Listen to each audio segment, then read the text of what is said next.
si no eres optimista es que te faltan datos. Los avances que tenemos en medicina, estas son cosas que cuando hace 25 años veíamos en una peli de ciencia ficción.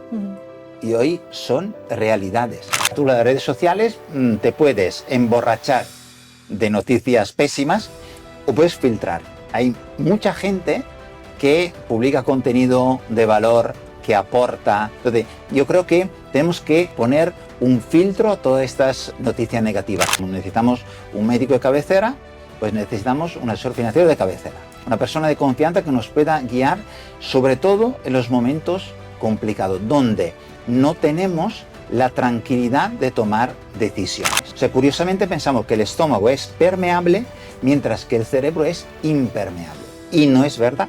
Tendríamos que adquirir un hábito saludable de nutrir nuestro cerebro de una manera sana. Una inversión emocional en aprender cómo gestionar el estrés, cómo saber distinguir entre lo que me aporta y lo que resta, yo creo que es una inversión muy buena.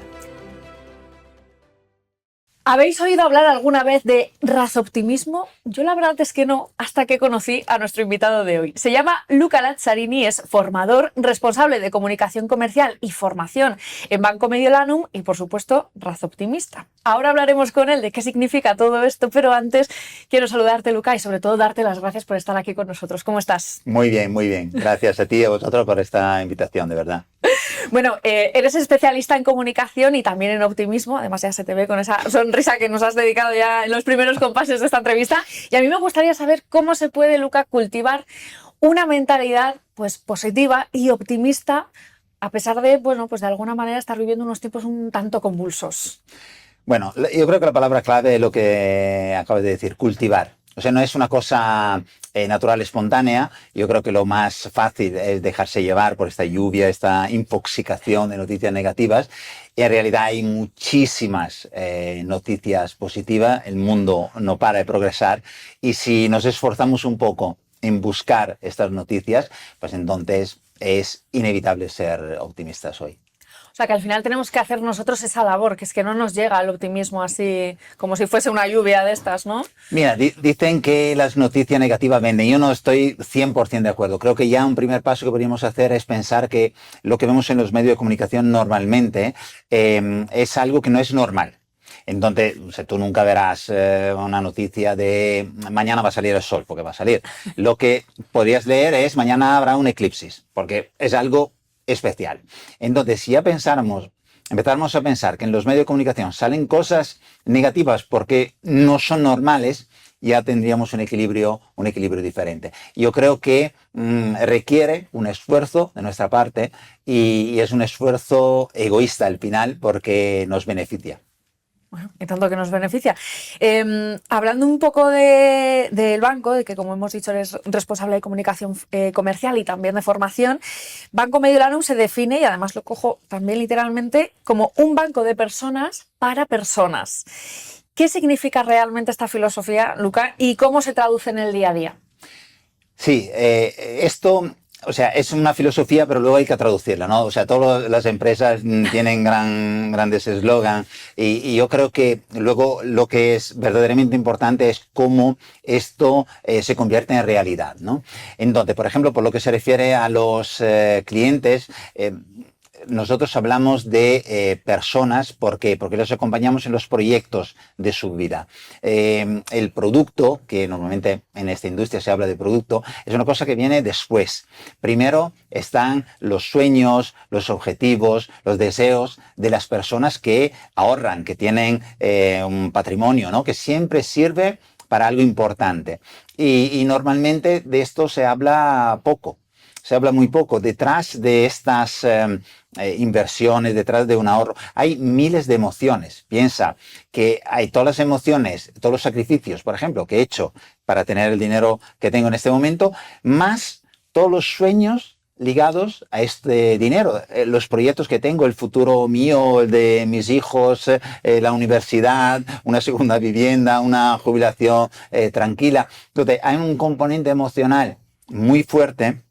Tú tienes que estar al lado de estas personas, sobre todo en los momentos difíciles. Esto hacemos, difícil me refiero con mucha volatilidad, por ejemplo, como la que estamos viviendo en este momento. Yo creo que ahí hace falta la presencia al lado de las personas. Y si esto lo hacemos con nuestros clientes, también lo hacemos con nuestros family bankers, nuestros asesores financieros. Sabes que Mediolanum tiene la red de asesores financieros más grande de España, más de 1.600 agentes. Entonces también ahí el esfuerzo es estar a su lado para transmitir no solamente formación, que es muy importante, pero también experiencia, contexto. Hemos vivido, los que llevan unos cuantos añitos en este sector, muchísimas crisis, muchísimos acontecimientos, y entonces también transmitir a personas que igual han empezado en los últimos años esta actividad, toda este patrimonio enorme de experiencia, creo que es una manera muy concreta de poner la persona en el centro. Pues de esa manera concreta de poner la persona en el centro es de lo que un poco basa Banco Mediolanum, ese banco de personas para personas. Y bueno, volviendo un poco al inicio de esta conversación, hemos hablado de razoptimismo, sí, y te he definido evidentemente como razoptimista. Totalmente. ¿Qué es el razoptimismo, Luca? Mira, normalmente el razoptimismo es un poco la idea de juntar dos palabras aparentemente contradictorias, razón y optimismo. Normalmente no van de la mano. Yo en mi charla sobre razoptimismo enseño una diapositiva con una frase de un famoso psiquiatra español, Luis Rojas, que dice que en España el optimismo no está bien visto, quien está contento parece tonto. ¿No? Porque la idea es que si uno está alegre, feliz o va con una sonrisa por la calle, seguro es porque no se ha enterado de lo mal que estamos. Si supiera realmente lo grave que es la situación, pues entonces estaría amargado, ¿no? Como muchísima gente. Yo creo que no le tengo manía a los pesimistas, porque entre otras cosas sin ellos no podría dar las charlas, pero no, digamos que no soy un fan de los pesimistas, pero tampoco soy fan de los optimistas tontos. O sea, los que dicen, ¿sabe? No sé, bajo ahora, me ha rayado el coche, ay, qué bonito, estaba esperándome. Pues no, o sea, hay cosas que molestan o cosas muy graves en el mundo. Esto no es el razoptimismo. El razoptimismo es tener motivos racionales para confiar no solo que estamos en un periodo histórico espectacular, sino que el futuro será aún mejor. Y esto se basa en elementos concretos, en investigaciones, en todo el progreso que tenemos a nivel científico, tecnológico. Entonces es un razoptimismo, te diría yo, más sensato. Y también, como es un razoptimismo más sensato, yo creo que tiene más valor. Bueno, pues ahí queda eso, que a veces es verdad que pensamos que los optimistas lo son porque son de alguna manera como ignorantes, ¿no? Ignorantes de lo que está ocurriendo, pero que realmente, pues como dices, siempre hay razones para serlo, sí, basado en cosas, digamos, medibles, ¿no? Tangibles. Yo te diría que lo haría al revés. Los pesimistas son ignorantes. Y te explico por qué. Porque yo a menudo digo que si no eres optimista es que te faltan datos.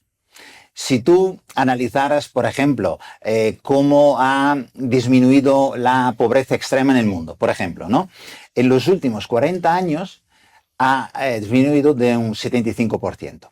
Entonces, en 4 décadas se ha hecho algo que no hemos hecho en siglos de historia, ¿no? Los avances que tenemos en medicina, o sea, hoy hay cosas en las últimas Olimpiadas, vi un atleta parapléjico que caminaba gracias a un esqueleto robotizado, exoesqueleto, ¿no? Exoesqueleto. O sea, estas son cosas que cuando hace 25 años veíamos en una peli de ciencia ficción y hoy son realidades. Entonces, si eres pesimista, es la ignorancia, o sea, no conocer en profundidad todo lo positivo que está pasando en el mundo. Bueno, pues precisamente de no conocer lo positivo que está pasando en el mundo va un poco la siguiente pregunta, porque al final hemos hablado un poquito de ello antes, o bueno, has dado unas pinceladas antes, que en un mundo en el que predominan las malas noticias, ¿cómo logras tú, en concreto, mantener una visión pues, positiva y constructiva de la vida? Es precisamente con esos datos que tienes. Sí, yo creo que hay que hacer un filtro. Te hago un ejemplo muy sencillo. Redes sociales, ¿no? Entonces, yo, por ejemplo, digo que no hace falta que te empeñes a buscar cosas negativas, porque ya entras en una red social, Salen solas. sales sola, ¿no? Hay millones de personas que ya la buscan. Pero yo creo que se puede filtrar. Tú las redes sociales te puedes emborrachar de noticias pésimas o puedes filtrar. Hay mucha gente que publica contenido de valor, que aporta, que comparte conocimiento, que comparte estudios, que da ideas valiosas para mejorar la vida no solo suya, sino de los demás. Entonces, yo creo que tenemos que filtrar un poco, poner un filtro a todas estas noticias negativas. A veces un buen sistema es una dieta informativa. Hablamos mucho de la dieta, ahora todo el mundo cuida muchísimo la alimentación, que parece que no te comes un croissant y hay gente que se tira al suelo desesperado y de qué estás haciendo.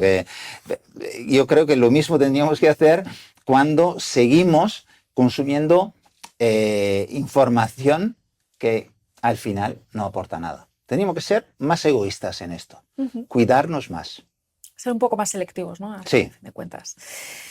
Bueno, Luca, volviendo un poco a tu faceta, vamos a decir, profesional. Después de años escuchando a la gente hablar, a las personas hablar sobre dinero, sobre sueños y sobre futuro, ¿qué crees que es lo que más influye en su tranquilidad financiera? No es fácil. No tenemos una educación financiera en este país, bueno, en Europa, te diría yo. Bueno, yo conozco bien España e Italia. Por ejemplo, nos enseña educación financiera en el colegio. Entonces tú llegas a, no sé, con la primera nómina, igual no sabes qué es la inflación, qué es un tipo de interés, si es mejor una hipoteca tipo fijo. Entonces, creo que falta mucho conocimiento y esta es una cosa importante. Aunque el factor determinante es el comportamiento.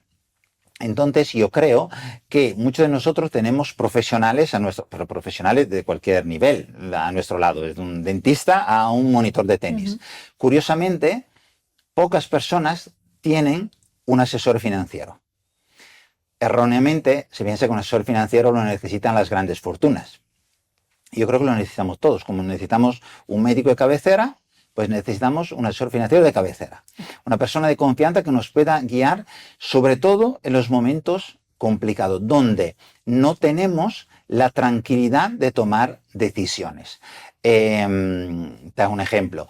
Cuando vivimos el COVID, el mercado bajó un 30%, más de un 30%, pánico, terror, no sé si puedes recordar aquellos momentos. No se nos va a olvidar, yo creo. ¿No? Entonces, estamos encerrados en casa, las empresas cerradas, no sabíamos cuándo iba a acabar.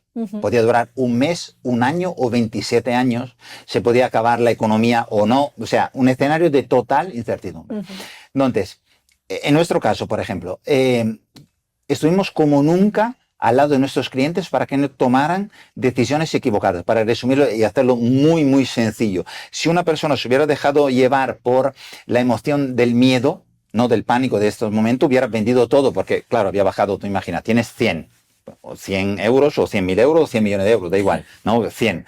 Y baja a 70, y dice, hombre, con este escenario vendo todo hasta antes de que desaparezca, claro, ¿no? Tener un asesor al lado te permite tener más una visión objetiva, fría y aguantar este momento, incluso aprovecharlo, financieramente hablando. Y hoy, después de 5 años, los resultados son espectaculares, pero son espectaculares solamente para las personas que han sabido gestionar sus propias emociones. Y solos no es posible.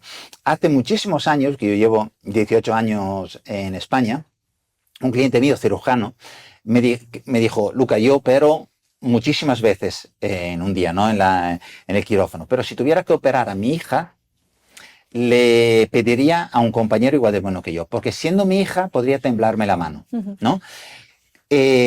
Con nuestro dinero es igual. Hay muchísimas emociones, como decíamos antes, ligadas al dinero, y entonces actuar solos nos puede temblar la mano. Tener una persona externa, fría, racional, que nos pueda guiar, yo creo que es el consejo que daría a todas las personas, todos los ahorradores, independientemente del nivel de patrimonio que puedan tener. O sea, la presencia de un asesor financiero que te dé esa tranquilidad, que te dé esa visión global y sobre todo que evite que actúes de forma impulsiva, Claro. a fin de cuentas. En un tema que es extraordinariamente importante, como es el dinero. O sea, Claro. tenemos un monitor de tenis que nos enseña cómo hacer el revés, que me parece muy bien, ¿no? Para hacerlo mejor.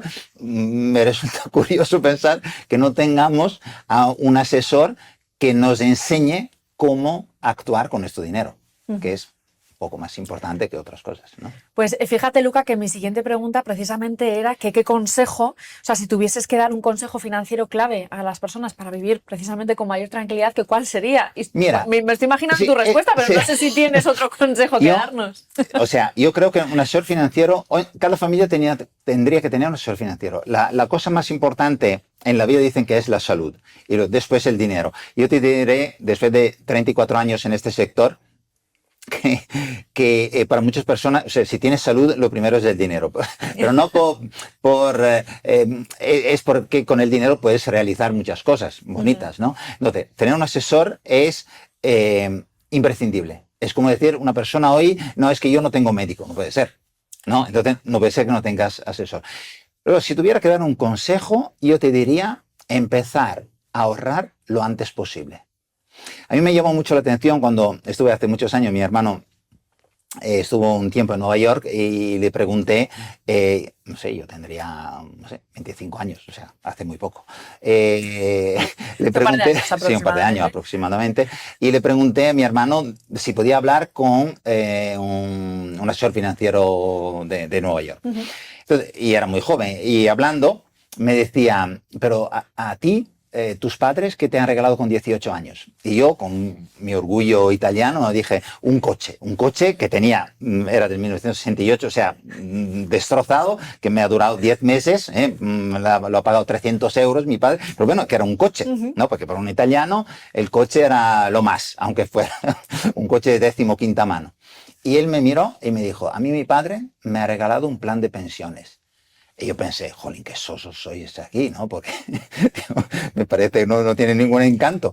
Luego, con el tiempo, he pensado que, claro, este señor, aprendiendo a hacer esto desde el primer momento, igual habrá tenido un coche, pero sobre todo habrá podido tener un coche toda su vida, ¿no?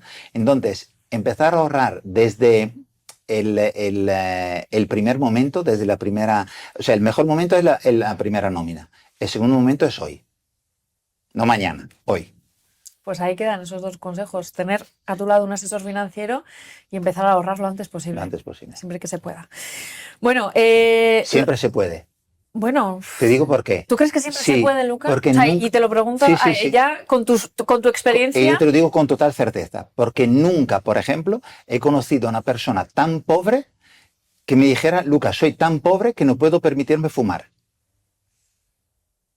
Y mira que está caro el tabaco, ¿eh? Y tú, eso es. Que no fumo, pero... Entonces, el dinero se trata de prioridades. Yo no te digo que esté mal o esté bien. O sea, si tú en tu conocimiento dices, yo prefiero gastar, no sé, porque no fumo, bueno, no sé cuánto te puedes gastar, pero no sé, 50 euros al mes, 100 euros al mes, lo que sea, en tabaco, yo no digo nada. Pero los 100 euros tú lo puedes gastar en tabaco, puedes gastar en copas, lo puedes gastar en Netflix, lo puedes gastar en cualquier cosa, ¿no? O lo puedes ahorrar. Entonces, no es cuestión de no puedo. La cuestión es si es realmente importante para ti. ¿Qué pasa? Que normalmente cuando tienes 25 años, 30 años, 35 años, siempre hay cosas más importantes, ¿no? Unas vacaciones, cambiar el coche, hacer un plan con amigos, siempre es más importante que... Y en el tema de las inversiones, el tiempo es un factor determinante. O sea, muy poco, durante muchísimo tiempo, crea mucho dinero. Entonces, cuanto más tardes, más difícil va a ser. Claro. Bueno, lo estamos viendo ya un poquito, que tu humor es una parte importante en tu forma de comunicar, ¿no? Entonces, ¿por qué crees que el humor es una herramienta tan poderosa o tan importante a la hora de comunicar, incluso en temas que a priori no son graciosos, como las finanzas, ¿no? Que son temas serios. Que un tostón. A mí me apasiona muchísimo la comunicación. Y hay una regla básica en la comunicación, o sea, tú recuerdas cosas asociadas a emociones. Entonces, también a veces que doy formaciones de hablar en público, etcétera, ¿no? Una cosa sencilla es transmitir una emoción. Mi manera más natural es con una sonrisa y con humor, pero lo puedes hacer con otras modalidades, ¿no? Pero también el humor es una emoción. Entonces, la persona, tu interlocutor, recuerda mejor lo que estás diciendo, ¿no? Al fin y al cabo se trata de personalizar tu manera de comunicar para llegar a las demás personas, no ser artificial, ¿no? Hay muchas personas que saben muchísimo, te habrá pasado, ¿no? Vas a una conferencia o en la universidad y tenías profesores que sabían muchísimo, pero madre mía, después de 8 minutos estabas durmiendo, ¿no? Entonces, esto creo que le falta un poco de capacidad de comunicar. Y la primera es incorporar emoción en lo que dices. Y mi manera, hay muchas, pero mi manera es, o sea, prefiero una sonrisa que otro tipo de emoción que se pueda usar. Hombre, desde luego yo creo que recordamos más, ¿no? Y mejor algo que se dice, pues eso, desde ese humor sin llegar a ser excesivamente graciosos. Sí, eso luego se ríe. No, y con una sonrisa que, bueno, pero hay que buscar el equilibrio también, sí, hay que saber encontrarlo. Sí. Bueno, Luca, después de tu dilatada experiencia, ¿cuál dirías que es la creencia limitante que más has visto o más, digamos, importante que tiene la gente acerca del dinero y cómo se puede de alguna manera superar? Creo que hay muchas creencias limitantes. Yo creo que en nuestro sector, sobre todo, es muy difícil para el ser humano pensar en el largo plazo. Entonces, todo lo que es planificar un objetivo a largo plazo, que es como si lo piensas en la medicina, ¿no? Toda la medicina preventiva, que es súper importante, o si tú lo piensas en la vida saludable, ¿no? Que tú cuando empiezas a cumplir 40, 45, 50, dices, hombre, sí, efectivamente el alcohol no es tan guay, el tabaco no es tan guay, sí tendría que hacer más deporte, claro, pero con 25 o con 20, igual el alcohol te parece una cosa divertida, que no pasa nada, etcétera, ¿no? Entonces, la creencia limitante es que lo que hago en el presente financiero tenga tanto peso en mi resultado financiero futuro. Y entonces esto también lleva a veces a pensar que no puedo hacer nada. Por ejemplo, sabemos que, no sé, las pensiones de nuestros padres han sido de un tipo, las nuestras serán completamente diferentes. Y a veces pensamos, bueno, ¿qué quieres decir? No puedo hacer nada y, bueno, será lo que Dios quiera, ¿no? En realidad, empezando, como decíamos antes, muy pronto, puedo cambiar este destino financiero, si me pasas el símil, y creo que esta es una creencia limitante, que no podemos influir en nuestro bienestar financiero y económico. Y sí, es que en realidad podemos. Pues ahí queda esa creencia. Y oye, si nos trasladamos a cuando tenías 20 años, si pudieras hablar... Tenía pelo largo. Sí, es verdad. Si pudieras hablar con el Luca de 20 años, ¿qué consejo le darías? 20 años que acababa bachillerato y empezaba la universidad. No tenía ni idea que mi vida se desarrollaría así, que yo no sé cómo suena, pero yo estoy muy contento de cómo ha ido mi vida, estoy muy feliz, o sea, incluyendo todos los errores, momentos difíciles, momentos muy difíciles, ¿no? que he tenido. Volviendo atrás, no cancelaría nada, no cambiaría nada. Yo le diría de que estas cosas que está soñando, pues que siga soñándolas y que no se canse de soñar, no solo con 20, con 30, con 40, con 50, ¿no? Porque yo creo que esta, ¿no? la pasión es lo que realmente te mantiene vivo y que hace que las cosas luego puedan realizarse de verdad. Pues Debería de mantener esta... Yo soñaba mucho, pero bueno, es que no he parado luego, ¿sabes? Entonces, diría, muy bien, no pares, que está bien. O sea, que lo sigues haciendo. Sí, claro. Como soy muy joven, claro, tengo muchos sueños para el futuro. Si los 20 hace poco claro. que los cumpliste, o sea, Sí, que luego, sigues soñando. tú sabes que la edad media, sigues... la vida media, lo publicáis en La Carabona en el Mundo cada 2x3, noticias positivas de cómo nuestra vida va mejorando, del futuro que tendremos, mejor desde el punto de vista físico, con lo cual yo, como soy un lector fiel, muy fiel, claro, ya estaba convencido, me voy convenciendo cada semana.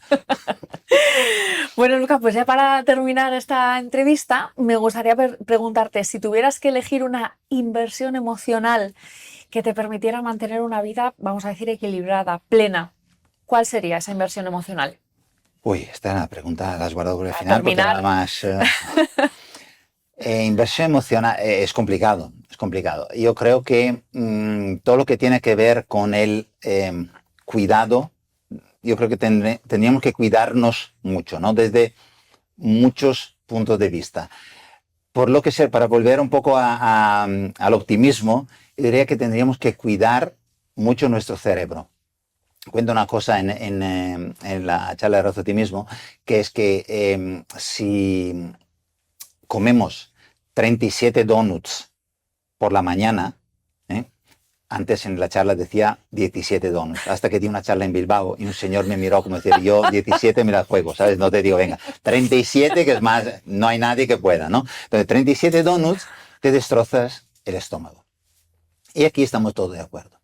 La cosa curiosa es que tenemos claro que 37 donuts en el estómago destrozan el estómago.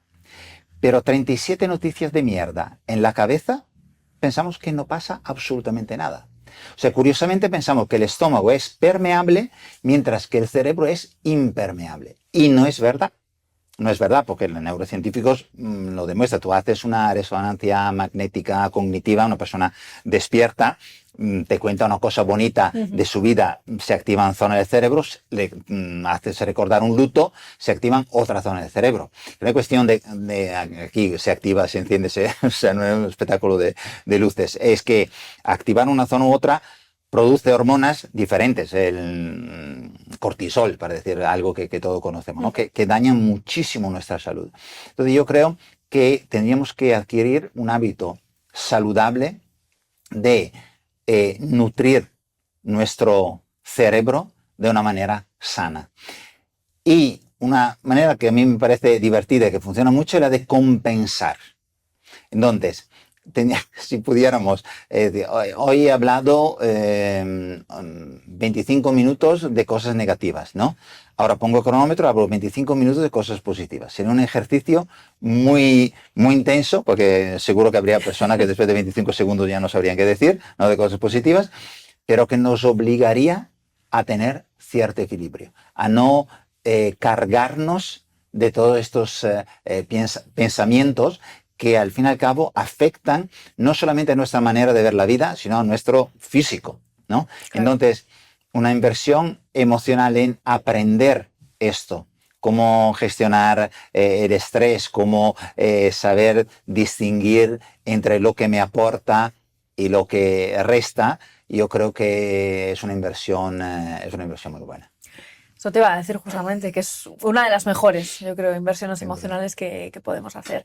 Pues Luca, hasta aquí hemos llegado con la entrevista. Espero que te lo hayas pasado bien este ratito. Súper bien. No has dejado de sonreír, o sea que supongo que, que ha estado bien la charla. Desde luego que ha sido un auténtico placer tenerte aquí, que nos dediques tu tiempo, que como siempre digo, cuando alguien dedica el tiempo a otra persona, le está dando algo que no va a recuperar nunca. Eso es. Así que, de nuevo, gracias y... A ti, Coral. Y nos vemos muy pronto. Y ya me voy a despedir de la gente que nos está viendo y escuchando desde casa, recordándoles que, como siempre, pues van a seguir teniendo su ración de optimismo todas las semanas, pues por aquí, por la cara buena del mundo. Gracias, como siempre, a Banco Mediolanum.